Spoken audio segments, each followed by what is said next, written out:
सौती कहते हैं शौनकजी।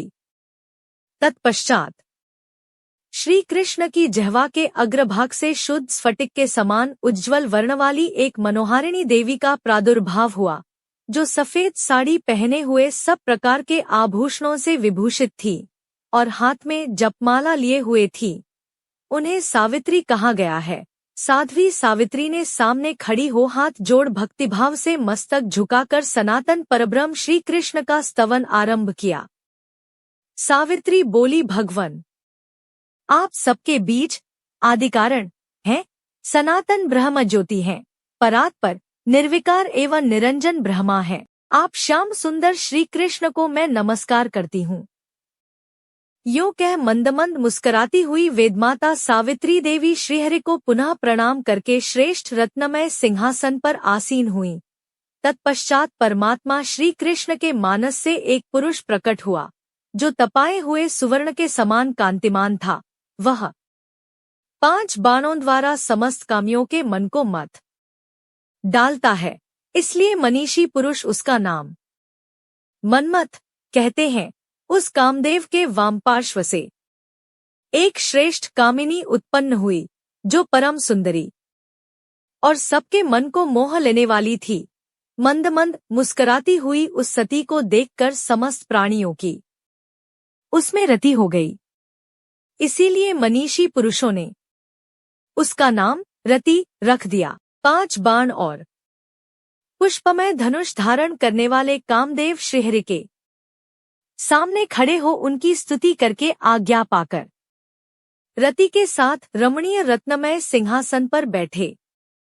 मारण, स्तंभन, जृंभन, शोषण और उन्मादन, ये कामदेव के 5 बाण हैं। उन्हीं को वे धारण करते हैं अपने बाणों की परीक्षा करने के लिए।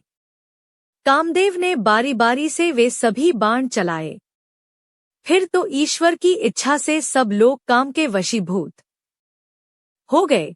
काम परवश खलित महायोगी ब्रह्मा जी का वीर्य अग्नि के रूप में उद्दीप्त हो उठा।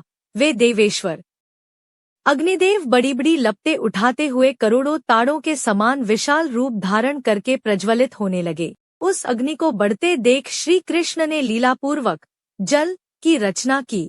वे अपने मुख से निःश्वास वायु के साथ जल की एक एक बूंद गिराने लगे।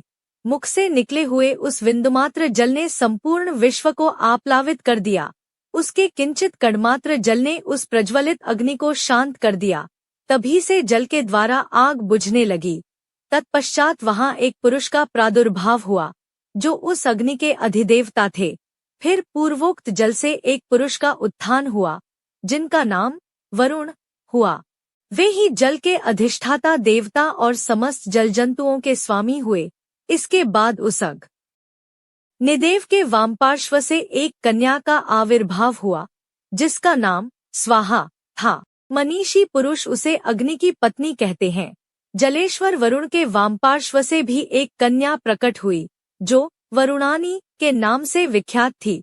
वहीं वरुण की सती साध्वी प्रिया हुई। भगवान श्री कृष्ण की निःश्वास वायु से श्रीमान पवन का प्रादुर्भाव हुआ, जो समस्त देहधारियों के प्राण हैं। श्वास प्रश्वास के रूप में उन्हीं की कला प्रकट हुई है। वायुदेव के वामपार्श्व से एक कन्या प्रकट हुई, जो वायु पत्नी वायवी देवी कही गई है।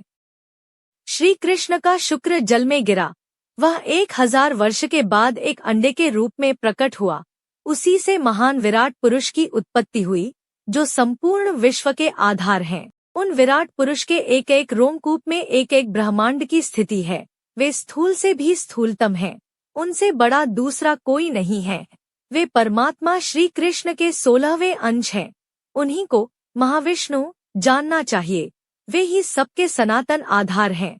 जैसे जल में कमल का पत्ता रहता है, उसी प्रकार वे महानव के जल में शयन करते हैं।